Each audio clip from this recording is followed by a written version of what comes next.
ketika ada momentum, misalnya ada pilkada, ada mau capres atau mau ada bupati atau ada itu mereka pada datang. Kemudian ketika ada gambar apa ya dihubung-hubungkan seperti itu. Lah nggih kula namung monggo. Nek jenengan ngertos akibate mangan golek dhewe. Pamane enten gambar jaran niku manganu dhewe. Itu kita nggak berani karena peramal yang sesungguhnya kan ya Tuhan atau Allah yang tahu ya akan terjadi sesuatu apa. Bahkan di medsos sekarang kan lagi gencar-gencar mega terasa apapun itu kan juga ramalan, Mas. Ya, jadi kita tidak terpancing dengan namanya ini ramalan. Woi, kita harus percaya dengan hasil dari Cupu Panjolo itu nanti akan menjadi musyrik malah.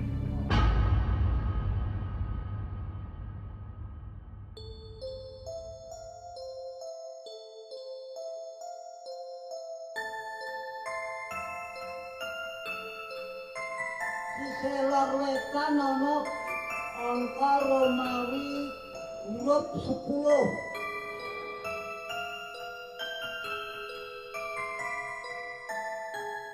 Ya, untuk yang pertama untuk melestarikan budaya dan keadaan yang udah ada. Terus yang kedua untuk melihat ramalan yang akan terjadi di tahun 2025 menurut kebudayaan dan kepercayaan di masyarakat sekitar, Mas. Saya kebetulan sering mengikuti karena ada komunitas dari teman-teman perupa, Ikatan Perupa Gunung Kidul, itu mengabadikan lewat atau mengilustrasikan ketika cupu dibacakan, bukaan cupu dibacakan, hasil gambarnya itu kita rekam melalui visual lukisan. Awale niku nggih niku tiyang ingkang kabul pinuwune. Wah kula dasar anak kumari aku arek ngemuli. Taos kemul. Gek dingge ngemuli. Gek kula ajeng-ajeng dawar beto ayam sak ubar ampene. Niku wong sing ndi pinuwunan sing ngemuli niku.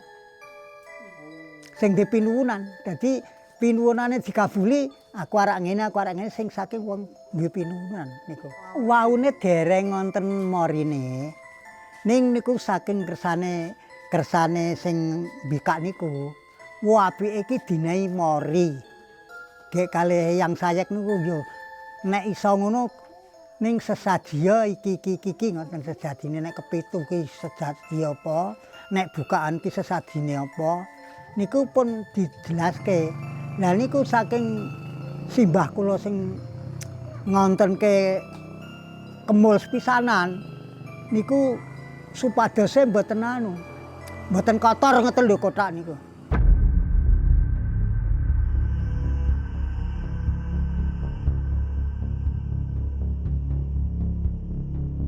Assalamualaikum warahmatullahi wabarakatuh. Balik lagi di KTJ.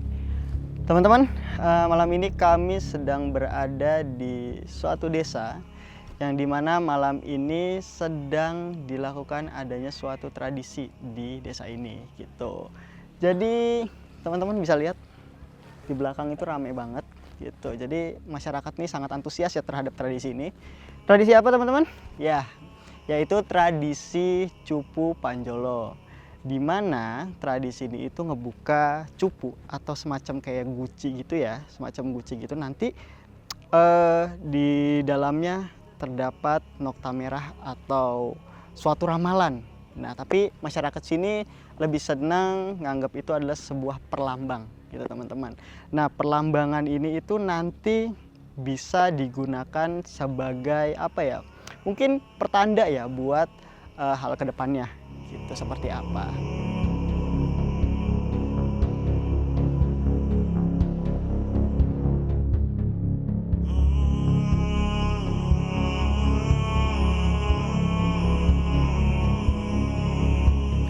Ada suatu tradisi yang dia itu melihat suatu pertanda itu dari cupunya itu, dari kain yang ada di cupunya itu. Itu seperti apa, Mas Sami? Saya pernah dengar tapi belum pernah ikut acara itu. Yang nonton sih, banyak? Banyak banget Om. Jadi kayak apa ya? Kayak sekaten gitu loh. Pokoknya rame, banyak. Ada yang jual-jual gitu? Jual-jualan juga gitu loh. Dan itu acaranya malam padahal Om. Tapi antusiasme warganya itu bener-bener kelihatan Om. Malam jam berapa Mas acaranya? Dibacain itu jam 12 Om. 12 dini hari? 12 dini hari. Yang nonton dari kalangan apa aja? Anak-anak kecil juga ada? Ada anak Komplit. kecil datang, Sama orang cuman tuanya paling gitu ya? banyak iya sih anak muda, kayak orang tua, bahkan dari luar kota juga datang Om.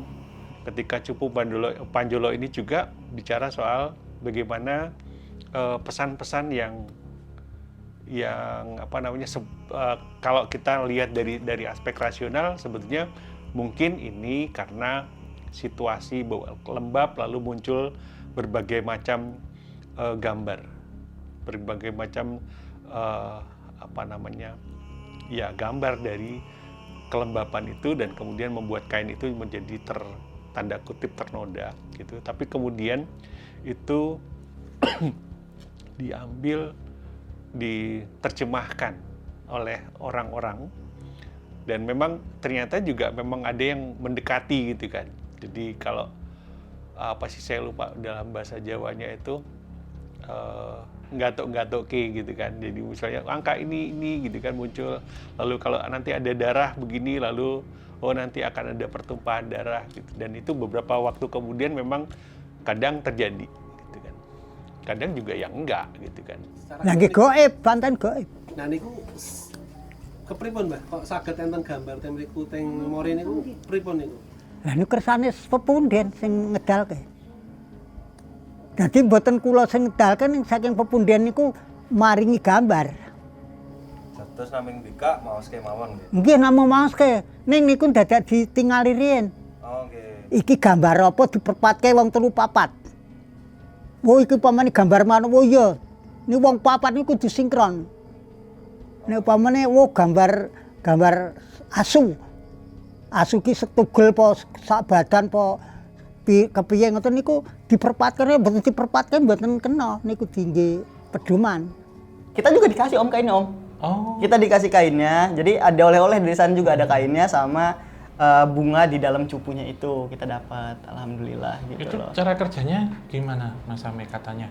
Kenapa bisa kan tuh dibungkus kenapa bisa bercak itu di dalamnya dikasih tinta atau apa? Masih misteri Om, nggak ada tinta, nggak ada apa-apa. Jadi kalau logikaku ya, kalau logikaku gitu, itu kayaknya dari uap atau jamur lah ya jamur atau dari apa ya semacam kayak kalau misalnya kita naro kain kan nanti lama-lama kalau basah kan berjamur Om ya. Jamur ya ya. Nah bercak-bercaknya itu hampir mirip seperti itu kayak tumpahan kopi kayak gitu loh. Tapi itu nggak ada sih menurutku, kayak emang kan berlapis-lapis Om ya. Iya, iya. Berlapis-lapis itu kadang ada di lapisan tengah itu ada yang kosong. Tapi nanti di lapisan selanjutnya ada gambarnya. gambarnya. Kayak gitu Om.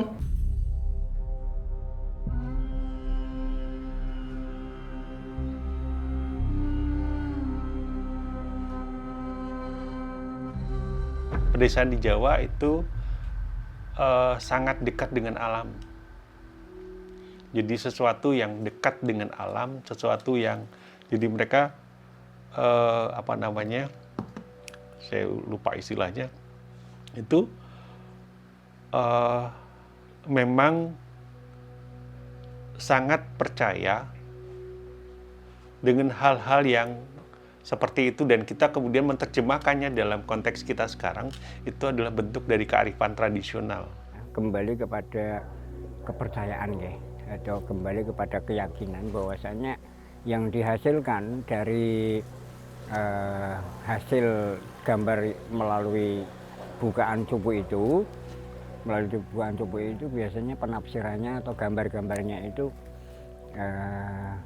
yang jelas berkaitan erat dengan pembacaan situasi baik alam, keadaan apa namanya, bahkan maaf ya dunia perpolitikan pun bisa masuk seperti itu. Lah nggih kula namung monggo. Nek jenengan ngertos akibate mangan golek dhewe. Pamane enten gambar jaran niku manganu dhewe. Jaran niku akibate kepripun, anune kepripun niku wong njaba kula kan sing do iso. Kula mboten kula leluasa dados wonten gambar panek sakniki kucing ngajek niku artine kucing ngajek iki kepiye ngadeg. Terus artine wong gundul gedhe cilik marep ngalor siji marep ngidul siji marep ngalor sing tuwa marep ngalor sing enom marep ngidul niku artine kepripun. Niku wong-wong iki do ngartekke nek iso. Ning kan wong njaba niku akeh sing salung iso ngartekke salung mangke nek sing kira-kira kanggo pertanyaan kali kangge napa ngoten wong niku guyu surak-surak. Nek sing mboten dadi atine nggih ming meneng mawon. Pripun gasal klajeng matur. Nek senese kula nggih mboten saged nasib nafsir. Mboten wonten apa mboten saged? Kula dereng wantun. Ning kula saged nafsir ning dereng wantun kula. Sebab niku mangke nggih ngangge izin nggih Pak. Wong niki istilahnya ngeten iki layanan wong mboten ketok nggih. Nggih.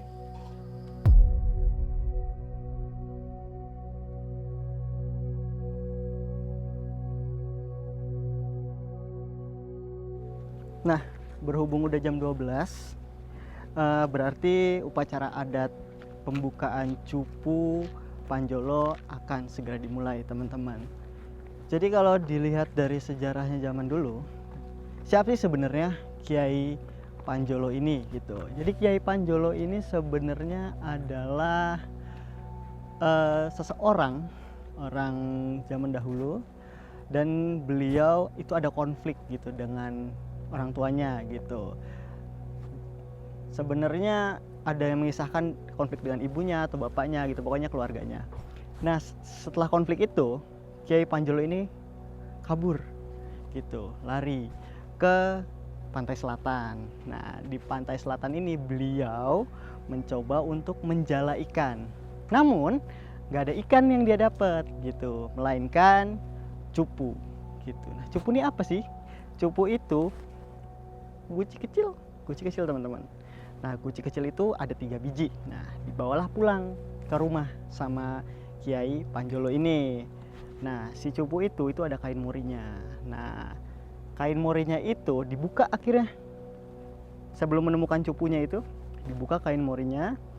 Nah, itu tuh ada gambar-gambarnya di situ. Nah, gambar-gambar itulah yang digunakan masyarakat ini untuk disebutnya penggambaran ya, gitu, atau pertanda lah, atau kalau bahasa kasarnya itu ramalan gitu, yang dibaca untuk semacam kayak misalkan desa ini akan panennya seperti apa, atau akan ada bencana alamkah, atau siapa nanti pemimpin di desa ini, seperti itu gitu loh. Dan upacara adat ini udah berlangsung selama ratusan tahun loh teman-teman gitu loh. Makanya antusiasme warga pun sangat besar. Gak cuma dari warga sekitar desanya aja, tapi dari luar juga banyak yang datang. Nah, nanti kan cupunya itu kan dibungkus ya sama kain mori. Nah, itu dibuka, nanti di situ ada gambar-gambarnya. Nanti gambar-gambar itulah yang ditafsirkan. Nah, tafsiran-tafsiran ini tidak bersifat subjektif, melainkan dari masyarakat maupun orang-orang yang melihat gambar itu, bukan berasal dari keluarganya tafsirannya gitu. Namun orang-orang yang lihat, terus orang-orang yang mendengar itu nanti ditafsirkan oleh pribadinya masing-masing gitu loh teman-teman. Ini prosesinya berarti setahun sekali? Iya sih. Jadi kadang kalau zaman dulu sih kayak tradisi ini muncul pada saat mau misalkan nih mau ada tanda-tanda apa gitu, atau enggak misalkan pengen tahu nih ke depannya panennya bakal seperti apa, ada bencana apa, ini baru dibuka gitu loh. Gitu. Dan apa ya yang menurutku ini spesial atau punya kesan tersendiri itu muncul tafsiran-tafsiran Om dari gambarnya itu Om, dan itu universal sifatnya. Iya, jadi multitafsir ya. Multitafsir. Jadi siapa aja bisa menafsirkan gitu loh. Dan itu kadang berbicara tentang politik, kadang berbicara tentang alam, kadang berbicara tentang ini juga apa kayak panen seperti itu. Sebenarnya kita dalam apa namanya kepercayaan dalam konteksnya ini adalah kejawen ya. Kejawen itu biasanya mengkait-kaitkan gitu, kembali lagi untuk mengkait-kaitkan, ataupun kadang itu apa ya, dalam bahasa Jawa itu ngiro-iro, oh ternyata hasil dari bukaan cupu itu ada kenyataannya. Salah satu contoh misalkan tumbuh sebatang pohon jagung tapi nggak ada daunnya. Nah itu ternyata misalkan di suatu kesempatan itu banyak menanam jagung tapi banyak diserang hama, itu seperti itu ya. Dikait-kaitkan lah itu. Tapi kalau Bapak sendiri yang mengalami apa Pak, yang udah pernah tahu salah satu gambar itu terus kejadian itu apa Pak? Ya ada sih beberapa yang, tapi itu mungkin ya memang kembali lagi ya karena itu secara keyakinan aja ya. Itu semisal akan terjadi kemarau panjang. Nah itu apa? Yaitu di situ memang gersang suasananya.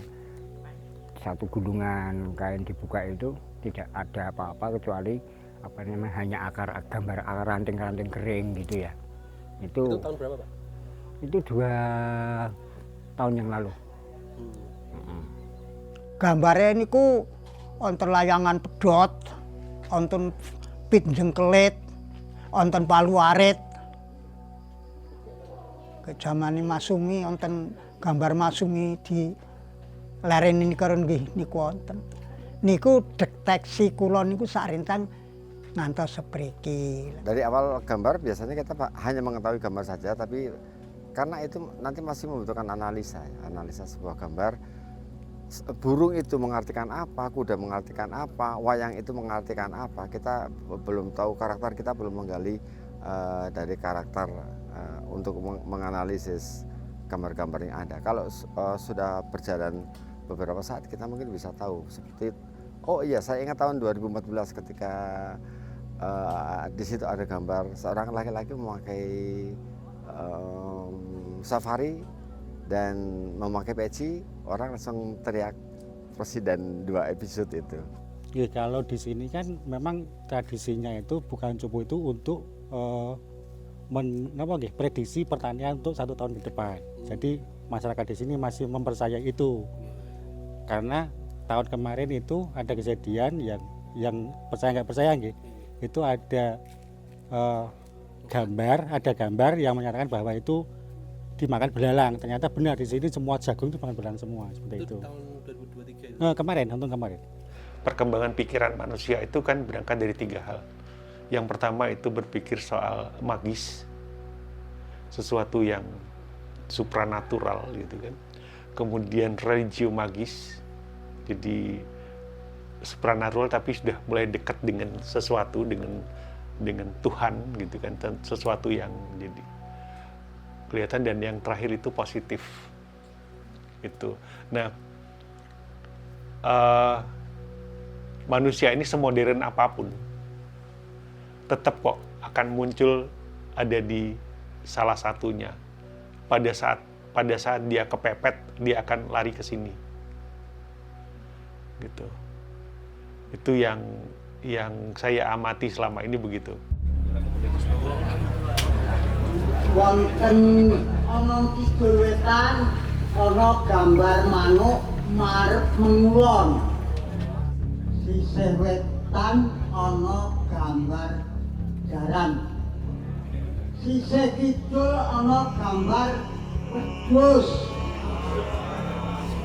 Marep kidul. Sisih kulon ana gambar pulo Jawa. Sisih kulon ana ndas pitik marep ngalor. Sisih kulon ana gambar wong gundul marep ngalor. Sisih kidul ana buka gundul marepe ngidul. Sisih lor ana gambar ndas marep kulon. Sisih lor ana gambar jaran marep ngalor. Sisih itu ana gambar berwayang bertari durga. Ajek ngalor.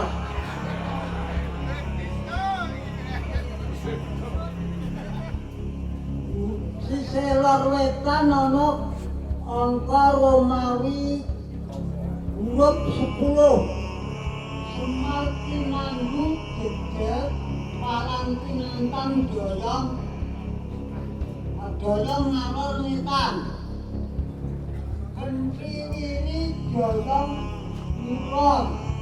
Bukaan subuh itu adalah untuk sebelum masa tanam di daerah sini. Tapi kan sudah berkembang terkait ada yang bisa bicara politik, ada yang budayaan dan lain-lain seperti itu. Nah, itu pergeserannya sejak kapan tuh, Mas? Bisa Kalau pergeserannya itu memang saya tidak begitu paham gitu, tapi ada beberapa memang ketika ada momentum, misalnya ada pilkada, ada mau capres atau mau ada bupati atau ada itu mereka pada datang. Kemudian ketika ada gambar apa ya dihubung-hubungkan seperti itu. Sampune kemajuan kepemerintahan tahun 62 niku wonten gambar Irian Barat. Tahun 62 Irian Barat kan mlebu Indonesia. Niku nembe sagedipun wastani nek niku kenging dingge pugon gambar. Saderenge ta mboten nonton napa-napa. Isine namung kapuk benang. Niku nek ana kapuk benang ki akeh wong mati. Ngoten niku nek riyen. Niku nek ana gambar nek ana tandha apa kuwi nang kono kuwi ten Kemul niku lho ana tandha pamane merang jagung, merang gabah, wonten napa-napa tandurane wong tani niku isine ten riku niku. Riyen niku mboten nonton isi sing pun kangge tulisan iki. Yang namanya kehidupan sosial itu tidak akan pernah berhenti. Jadi mungkin di tahun-tahun berikutnya kita akan berbicara masalah nuklir, mungkin masalah atom, masalah kuantum dan sebagainya. Kita belum pernah tahu juga. Karena dimensi kita kan masing-masing selalu berubah dari zaman ke zaman. Kalau ini diadakan di zaman batu, mungkin akan bicara masalah zaman batu. Ada zaman api, zaman frekuensi dan sebagainya. Akan selalu berkembang, tidak akan pernah berhenti. Iya, terjadi pergeseran lah ya. Pergeseran juga. Bahwa suku Panjolo ini akhirnya ada tanda kutip dipolitisir gitu kan. Wah, besok politiknya seperti ini gitu kan. Lalu bagaimana kira-kira kalau aku maju ke depan jadi pejabat negara seperti apa gitu kan. Nah itu. Tapi itu semuanya orang Jawa yang datang. Nggak akan ada orang dari dari Padang gitu misalnya, dari Sumatera Utara, karena mereka beda. Mereka punya masing-masing mitos tentang bagaimana mereka bisa menguasai sesuatu, memahami sesuatu gitu.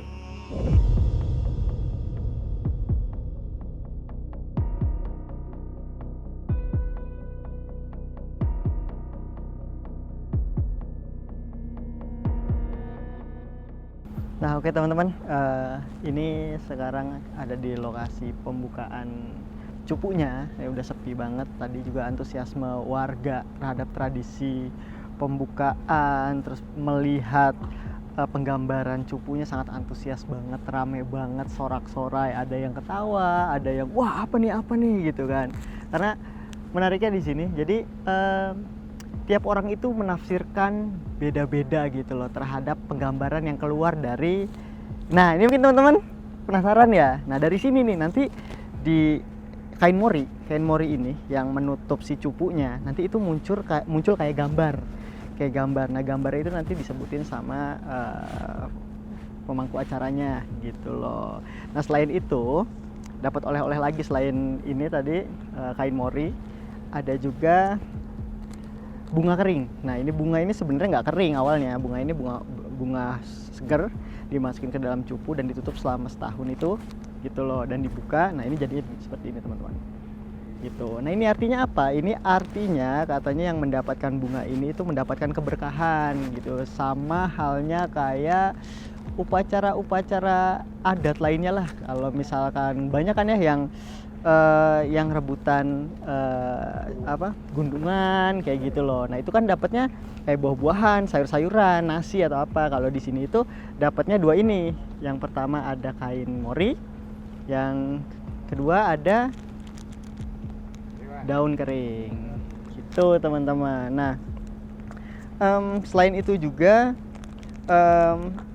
acara ini berlangsung cukup cepat ya, yaitu sekitar 1 sampai 1,5 jam gitu. Dan tahun ini itu muncul berapa mas?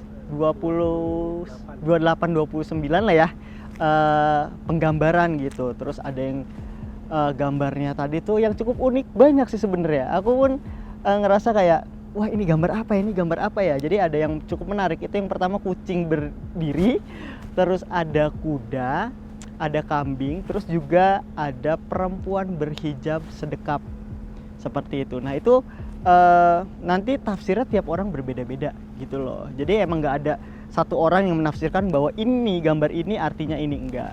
Dan yang paling rame ketika tadi nyebutin tentang endas gundul atau kepala gundul atau kepala botak gitu, itu paling rame tadi yang masyarakat dan ada beberapa orang juga tadi ketemu bilang kalau itu tentang seorang kepala.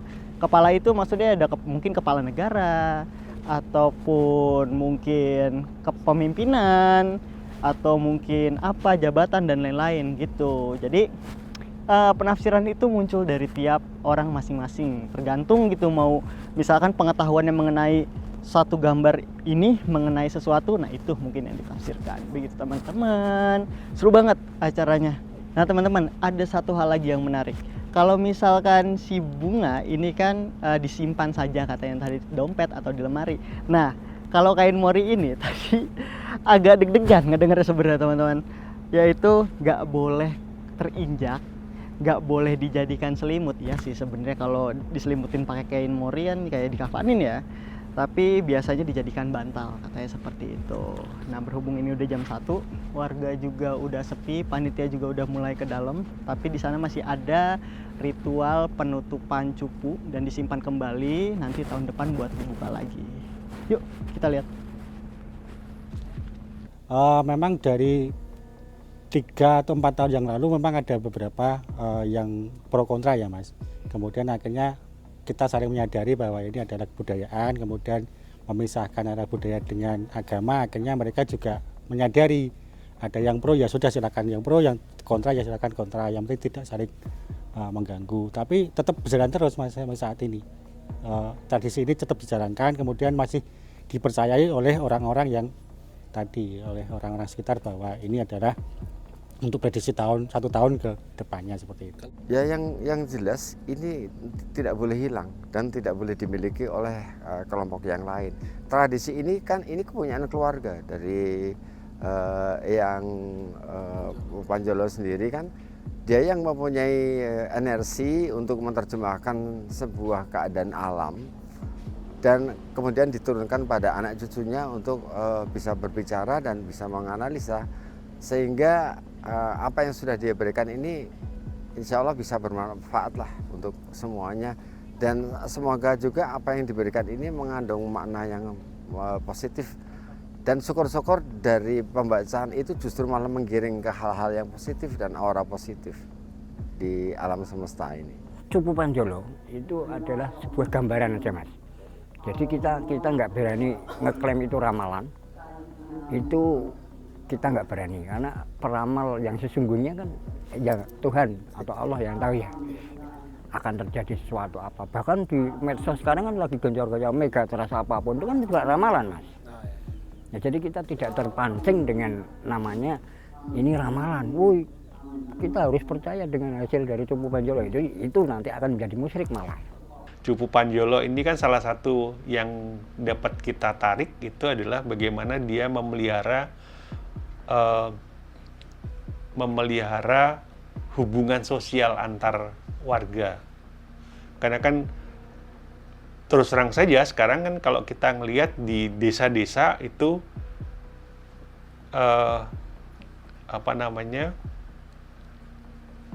rasa persaudaraannya juga sudah mulai berkurang kan. Nah lewat Cupu Panjolo ini juga mulailah itu disampaikan lagi, karena kalau dalam subliminal, jadi pesan yang disampaikan secara tidak langsung kepada masyarakat itu yang ya harus dilakukan. Jadi bagaimana dia tetap bisa berhubungan seperti saudara pada masyarakat desa gitu kan, sangat dekat ya. Itu seperti itu. Niki ngaten nggih, sakniki saking keraton kemawon niku budaya Jawi niku kedah digalakke. Lajeng sakniki sing tiyang musyrik sareng ngertos ngriki nggih kathah sing pitados. wong sing mboten musyrik niku lho. Terutama daerah nggen kula niku wong sing aktif ten agama. Niku sareng ngertos bukaan-bukaan kasunyatan niku padha ngertomian. Dadi mboten dinarani musyrik ning dinarani naluri. Nalurine tiyang sepuh riyen. Saniki pun kathah sing pitados. Lah seksene niki bangsa bupati bangsa ngoten mengke do mriki kok njaluk berkah.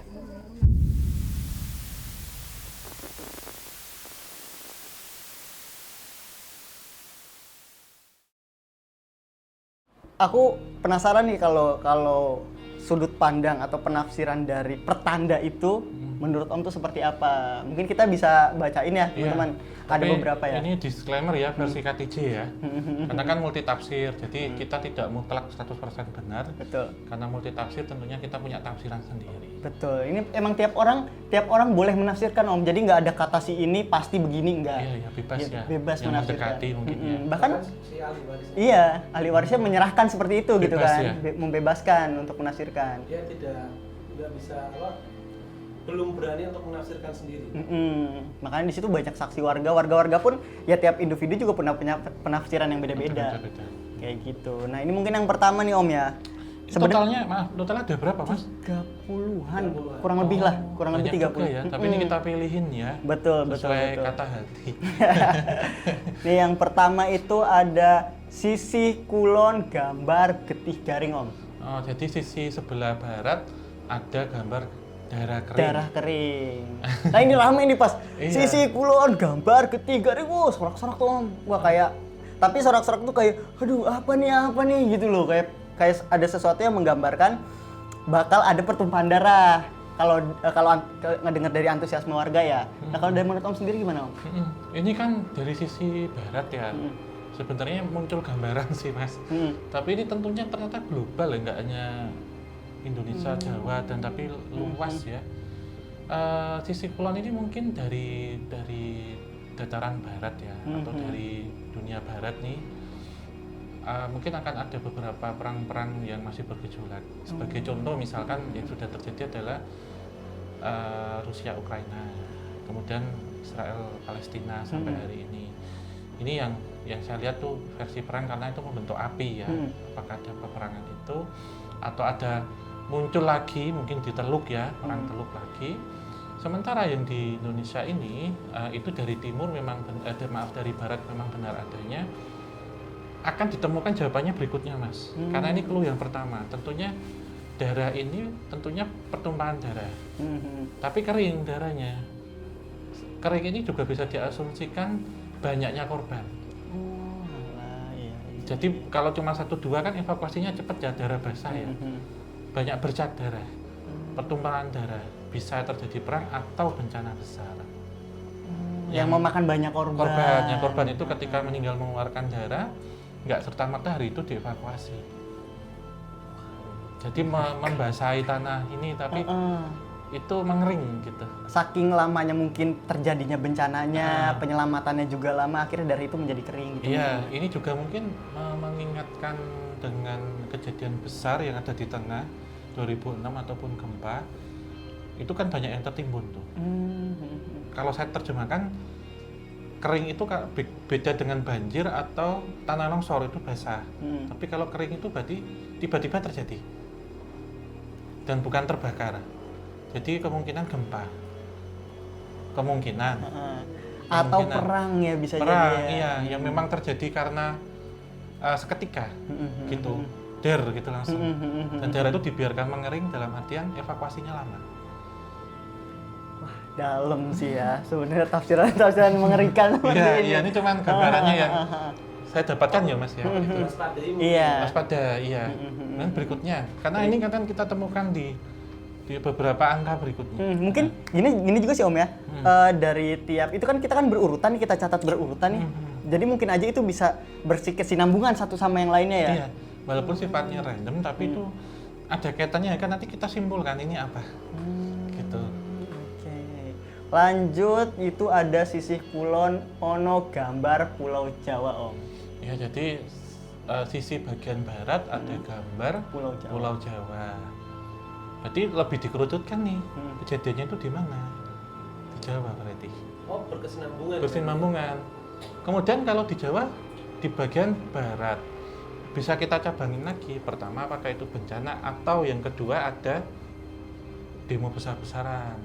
Apa kata kayak 98 di bagian barat. Wah, paham sih aku. Ini dapat dulu clue-nya 2, lanjutnya apa Mas? Sisih kulon ono gambar kucing ngadeg. Jadi sisi barat ada gambar kucing yang berdiri. Nah ini kita lihat kucing dulu nih. Pulau Jawa itu kalau kita lihat itu bentuknya kan kayak kucing yang gini Mas. Oke. Bentuknya iya nggak? Coba kayak kucing yang mau loncat. Kayak mau kayak kepala. Iya, bisa sih Om mau ya. berdiri ya, mau kayak berdiri. Dan lagi-lagi barat Om ya. Barat. Terus gini, kucing itu kan lebih tua dari macan katanya. Berarti kita mungkin bisa kaitkan dengan sosok macan ini siapa? Macan yang jadi kucing. Macan yang jadi kucing. Iya. Disebut macan Asia atau macan Nusantara. Itu jadi kucing. Nah, kucing itu berarti satu hewan yang dia penguasa, menguasai rumah, susah dikendalikan, yang minta dimanja dan dielus-elus. Karena kan cat lover ya kita kita kan cat lover bener. babu-babu kan. Babu-babunya betul. Jadi kucing ini ya sesuatu hal yang dipiara, tapi nggak mau diatur. Iya. Maksud nggak? Bener. Yang ada di bagian barat. Ya, Kucing walaupun bentuknya imut lucu gitu, tapi susah nyebelin. diatur Iya, dan nyebelin. nyakar. Iya. Bener. Berarti sosok macan besar yang dia dikecilin jadi kucing. Tapi kucing ini kuat, lebih tua daripada macan. Dan itu ada di barat. Dan ini tidak mau diatur kucing itu, walaupun dimanja-manja. Tapi maaf kadang bapak kencing ataupun Pup sembarangan. sembarangan. Iya, atau nggak nyolong bahkan. Iya, ya. nyolong. Berarti sesuatu kalau kita sebut di sisi barat ada seseorang yang itu dimanja-manja, yang itu kecil tapi kuatnya kayak macan besar. Yang kalau dia nanti kasar menimbulkan pentumpahan darah itu. Berarti karena si kucing ini menguasai satu tempat. Ibarat kata kucing itu menguasai rumah. Iya, dia maunya di tempat tertinggi. Gitu kan. Walaupun dia adanya di bawah. Berikutnya sisi kidul. Nah ini kidul Om. Sisi kidul kulon. Ono gambar tengkorak. Nah lebih mengkerucut lagi. Jadi sisi selatan barat ada gambar tengkorak. Tengkorak itu kan simbol kematian Mas. Iya, atau beracun lah Om ya. Beracun.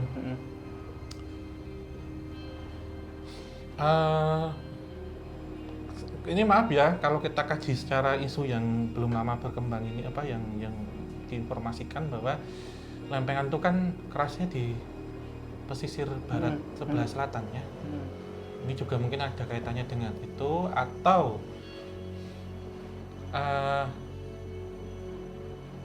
dengan kucing yang ada di barat itu hati-hati. Itu. Mungkin ini juga kaitannya dengan pergantian, kalau kita sebut pergantian yang ada di tahun ini. Pergantian apa itu juga tolong ditafsirkan apakah itu. Iya. Perlunya itu udah kucing di selatan barat. Iya. Wah, berarti ini dari kita udah dapat beberapa nih. Belum ada isu positif kayaknya nih Om ya. Iya. Ini sebenarnya bagian dari waspada. Iya. Waspada dan hati-hati karena rambu-rambu itu tidak akan memberikan info baik loh Mas, pasti info buruk. Kenapa? Agar kita siap. Misal kita lewat jalan ada gambar tengkorak, oh berarti jalan ini jalur tengkorak. Gitu. Kalau kita bandingkan sama rambu-rambu jalan, jadi tengkorak itu kan ada istilahnya jalur tengkorak. Nah ini sisi tengkorak, berarti itu sisi berbahaya. Rambu-rambu itu harus kita waspada dan hati-hati biar tidak terjadi kecelakaan. Misalkannya gitu. Iya. Selanjutnya ada sisi lor kulon, ono gambar kodok. Ya sisi lor kulon berarti sisi Lor itu utara, kulon itu barat lagi. Ada gambar katak, kodok. Kodok ini hewan amfibi. Dia bisa hidup di dua alam. Kemudian juga bisa loncat sana, bisa loncat sini. Itu mengkerucut lagi. Berarti bisa jadi di sana bilangnya apa, di sini bilangnya apa. Terus dia bisa loncat dengan cepat. Karirnya bisa cepat naik tinggi. Ini berarti personal nih Om, tentang personal seseorang. Bisa. Bisa. Tapi personal yang mempengaruhi nasional. Siapa ya? Pasti teman-teman siapa ya kata Om Hong ini siapa ya? Kodok itu hewan pendiam gitu loh, tapi sekali dideketin kalau dia nggak suka tuh Dia bisa pergi ke sana, bisa pergi ke sini. Hidup di dua alam. Hidup di dua alam. Kan amfibi. Bisa di air, bisa di darat. Tapi ini sosok yang sama nggak sih sama kucing itu? Beda. Beda. Iya. Berarti ada lagi seseorang ini yang menandakan sosok kodok ini. Iya. Aduh, teman-teman. Kalau kucing cluenya kucing biasa tapi luar biasa. Kucing biasa tapi luar biasa. Tahu ya. Kucing biasa tapi luar biasa. Di bawah kucing ada kodok. Di bawahannya Om. Kodok ini mungkin kemarin kalau orang Jawa bilangnya itu percil ya. Tapi percil ini udah jadi kodok. Kecebong. Kecebong. Kalau anunya kan kecebong nih. Maksud nggak sih? Iya. Iya, Bong, gitu kan. Iya, tahu aku. Oke, paham. Ada kucing. Kucing ini macan Asia besar. Kemudian jadi kucing. Ini kucing itu lebih tua dari macan. Tapi kucing ini nggak mau diatur, walaupun dia itu dipiara. Iya. Dipiara berarti sama tuannya yang dianggap babu itu, dia nerusin loh sama tuannya. Tapi nggak mau diatur loh. Nah, di sebelahnya si kucing ini ada kata. Yang dulunya kecebong. Dulunya kecebong. Oke. Paham aku. Nah, ini lucu banget teman-teman. Ini mungkin kita lanjut aja kali ya. Ini aku udah agak dapet ya Om. Kita udah agak dapet nih maksud dari tafsir-tafsirannya. Mungkin teman-teman juga bisa boleh ikut nanti ya di kolom komen, boleh ikut menyumbangkan suara kali Om ya terhadap tafsiran-tafsiran ini. Gitu. Namun ini juga kita ambil acak ya dari siapa? Pertanda-pertandanya ini gitu loh Om. Gitu. Walaupun saling berkaitan, namun apa ya, kayak semacam kita pilih random lah gitu, tapi masih bersusun Om. Gitu. Selanjutnya sisih kulon, wah ini nih sisih kulon ono gambar nogo nglungker. Berarti sisi barat ada gambar naga melingkar. Barat lagi. Oh gini. Antara kucing dengan katak itu dikelilingi oleh naga. Naga itu ada di barat juga. Barat apa itu tadi? Di sisi barat ya? Ya. Naga ini tentang penguasa yang memegang tentang ekonomi. Jadi kucing, kodok dikelilingin oleh naga. Di melungker itu kan dilingkari ya.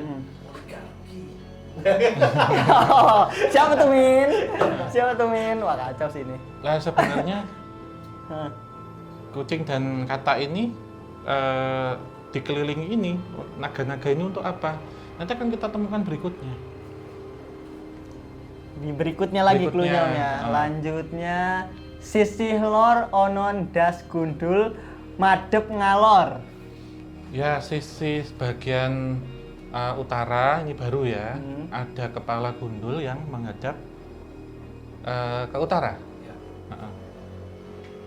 Sisih lor onon das gundul madep ngalor.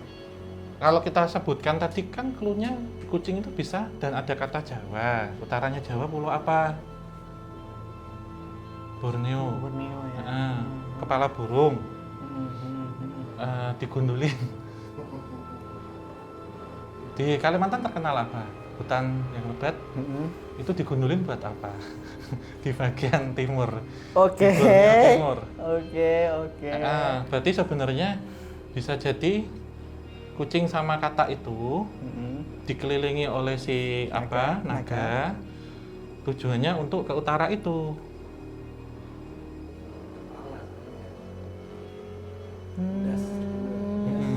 Oh iya, pemimpin ya. Mau dijadikan itu kan mau jadikan pusat Om ya. Iya. Berarti si naga ini juga menanam sesuatu di situ berkaitan dengan money. Di situ. Apakah naga kecebong naga kodok sama kucing ini berteman Om? Satu tempat kan diberikan satu rumah tadi Jawa pulau. Gini, kalau yang kucing itu kan maunya dilus.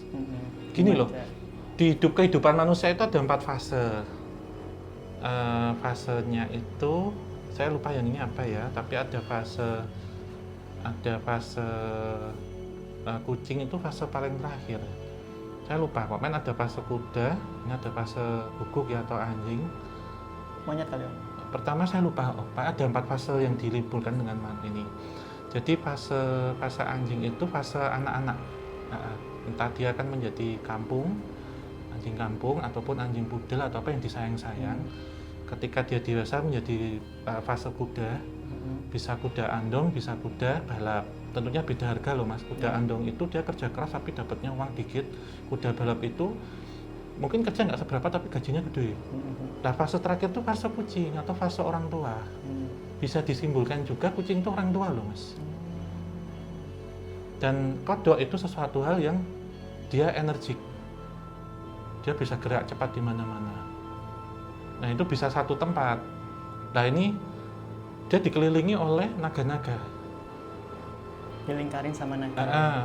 Nah naga-naga ini tentunya naga itu bisa menjadi satu penyumbang atau menjaga stabilitas ekonomi. Yang punya uang inilah ya. Investor gitu ya. Oke. Aku kayak keceplosan ya. Ini kaitannya sama dengan sesuatu tempat. Alah, kemana ada fotonya kok? Foto jauh-jauh waktu 17-an. Oke. Dengan gundul itu. Gundul kenapa? Karena itu kan lebat ya. Kemudian dipotong dan posisinya pas di atas, berarti menyerupakan kepala.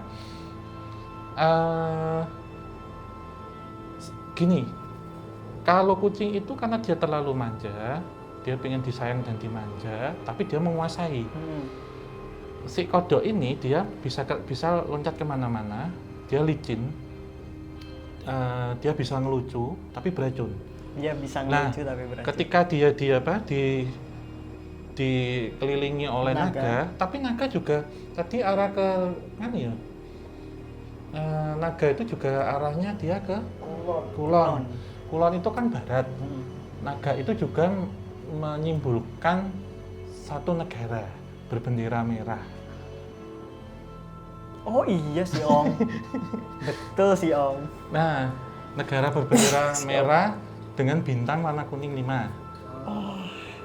Nah, ada unsur itu naga. Simbolnya merah kok naga. Nah, darah kering itu bisa kita tarik lagi nih. Bisa ini tafsiran lain kalau kita bilang tentang bencana walau alam ya. Tapi bisa ketafsiran lain bahwa darah kering itu keluar dari air mata yang sudah kering, akhirnya keluar air mata darah. Bisa jadi kebijakan-kebijakan. Atau pungutan ya, misalkan upeti kita sebutnya terlalu tinggi. Kemudian membebankan yang banyak tangis darah sampai darahnya kering. Kenapa? Karena untuk nyukong ini tadi.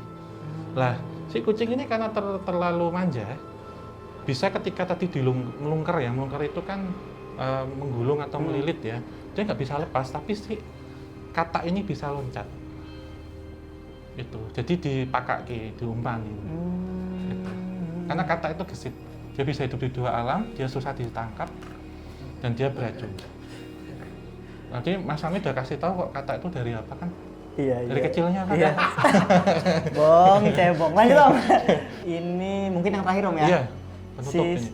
Si sisih lor wetan ono angka Romawi 10 atau X mungkin Om ya.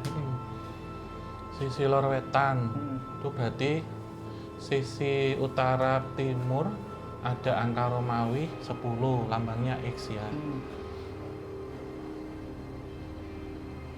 Itu X itu bisa tutup atau apa ya, itu bisa sebenarnya. Kalau Mas Ami yang dapat feeling apa? Lor wetan itu sebelah mana sih?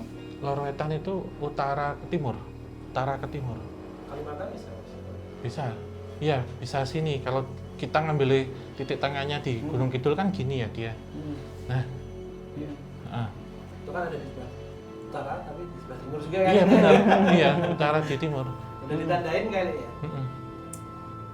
Banyak sih kalau ngelihat X ya. X itu atau angka Romawi, kalau dari angka Romawi kalau ngitung dari persoalan angka Om ya. Kalau menurutku ya. Secara numerologi. 1 dan 0 kan. 1 dan 0 itu bisa, terus bisa juga itu menyimbolkan waktu 10. Entah bentuknya tahunan ataupun abad mungkin.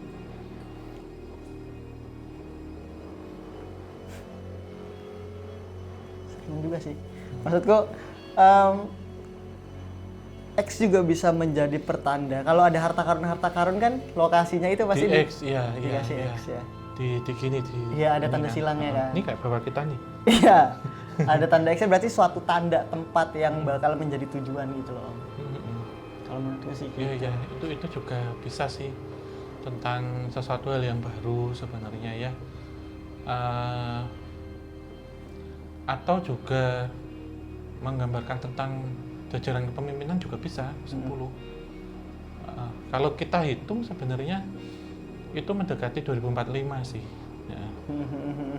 Mendekati mungkin akan di restart di ke-10 atau apa juga bisa jadi, atau enggak bisa bisa digunakan 10 tahun kemudian atau bagaimana itu. Iya mungkin ini akan menjadi gejolak yang itu berkaitan dengan apa yang tadi kita baca. 10 tahun lagi itu akan benar-benar terjadi, akan benar-benar bisa difungsikan. Jadi selama 10 tahun ini akan banyak seperti transformasi atau perpindahan yang itu butuh waktu 10 tahun benar-benar dari barat utara itu ke timur utara tadi. Itu juga bisa. Atau bisa juga apa yang udah tadi kita bicarakan itu kejadiannya di 10 tahun mendatang atau bahkan kurun waktu 10 tahun ini Om ya. Iya, 10 tahun yang akan datang. Wow. Itu berarti di 2034 ya. Iya. Batas akhirnya. Ini kan permulaan kan dibuka sekarang berarti 2024 hingga 2034 itu. Ya 10 tahun. 10 tahun. Apakah ini tadi antara naga, kucing dengan katak itu, kodok itu selama 10 juga bisa. 2 periode. Iya. 2 periode. Itu juga bisa. Oke. Ya, mungkin ini sih Om. Kalau menurut Om sendiri nih Om ya. Apa sih Om maksudnya dari maksud dari pertanda ini gitu mungkin bagi masyarakat umum atau bagi orang Jawa itu sendiri? Iya, tentunya kan kalau di Jawa sendiri, budaya Jawa itu kan sangat kental dengan yang disebut titan ya. Jadi menandai ilmu titan. Di sini tidak ada yang kaitannya dengan ramal-meramal, tapi memprediksi sesuatu hal yang akan terjadi dengan fenomena alam. Kita sebutnya adalah rambu-rambu sebenarnya yang dikirimkan oleh Tuhan Yang Maha Kuasa dan diteruskan oleh semesta gitu. Jadi tentunya akan beda-beda pengertian dan tafsiran. Akan beda-beda pemahaman, tapi satu tujuan. Nah itu yang perlu digarisbawahi itu. Karena sifatnya adalah tafsir berdasarkan dengan intuisi yang itu menjadi satu titan penanda, ditandai. Pramoto Mongso kalau zaman dulu kan menandai cuaca karena sifatnya adalah agraris ya. Tapi selain agraris juga bisa politik, sosial, ekonomi, budaya, kejadian yang akan datang apa, tapi diprediksi. Jadi menurut saya Cupu Kiai Panjolo itu bentuk dari prekognisi. Jadi memprediksi apa yang akan terjadi menggunakan media ini gitu. Karena perlu diketahui bahwa prekognisi itu tidak bisa sedetail retrokognisi ya. Dan retrokognisi ini adalah bukan berarti tidak 100% itu memflashback atau melihat sesuatu hal berdasarkan mata batin, tapi bagaimana kita merekonstruksi ulang pandangan lampau dengan apa yang ada di sekitar kita, bisa berupa energi, misalkan itu dengan batin ya, atau dengan data, arsip, foto-foto lampau, cerita orang yang pernah ngalamin itu. Tapi kalau prekognisi itu memprediksi dengan apa yang sudah pernah terjadi, ditambah dengan rambu-rambu yang disiapkan untuk memprediksi yang akan datang, yang akan ditafsirkan, gitu sih Mas. Ya sih Om, kan dari tanda-tanda ini juga dari masyarakat sekitar juga pernah bilang dan bercerita ada historikalnya kalau misalkan tanda-tanda yang pernah dikeluarkan itu pernah terjadi juga gitu Om, di masa-masa itu gitu. Dan pada akhirnya ya ini tuh menjadi tradisi Om, menjadi tradisi suatu daerah yang seharusnya ya alhamdulillah gitu jadi mata pencarian juga, ada pasar malam dan lain-lain gitu. Jangan sampai tradisi-tradisi seperti ini tuh didebatkan, akhirnya dibenturkan dengan agama atau tradisi lain sehingga sehingga menjadi keributan horizontal lagi gitu Om. Iya, bagaimana menyikapi sebenarnya ya, karena tentu Indonesia ini kan kaya, terutama tanah Jawa. Tentunya selama itu tidak berkaitan dengan penodaan agama atau musyrik, tentu harus diuri-uri atau harus dilestarikan, karena jangan sampai akar seperti itu hilang gitu. Karena menjadi jati diri sebenarnya. Karena tentunya kalau kita ngomong tentang ramalan itu saya rasa kurang tepat ya, tapi memprediksi, dan prediksi itu multitafsir dan tidak pasti, semuanya bisa berubah gitu. Gitu. Jadi belum tentu tepat 100%, beda sama retrokognisi yang pernah terjadi kan gitu. Betul. Mungkin cukup kali Om ya. Iya. Gitu ya, karena mudah-mudahan nanti di next ini lagi kita bisa mendengarkan pertanda-pertanda. Betul. Iya. Oke teman-teman, terima kasih udah nonton di episode ini. Ya, dan terima kasih juga untuk para Javan Ikan sudah menyaksikan dari awal hingga akhir. Jangan lupa like, subscribe, dan nyalakan lonceng, serta share sebanyak mungkin, dan jangan lupa tinggalkan kritik, masukan, saran hingga di kolom komentar. Akhir kata, wabillahi taufiq wal hidayah. Wassalamualaikum warahmatullahi wabarakatuh. Mugi tansah pinaringan rahayu sagung dumadi.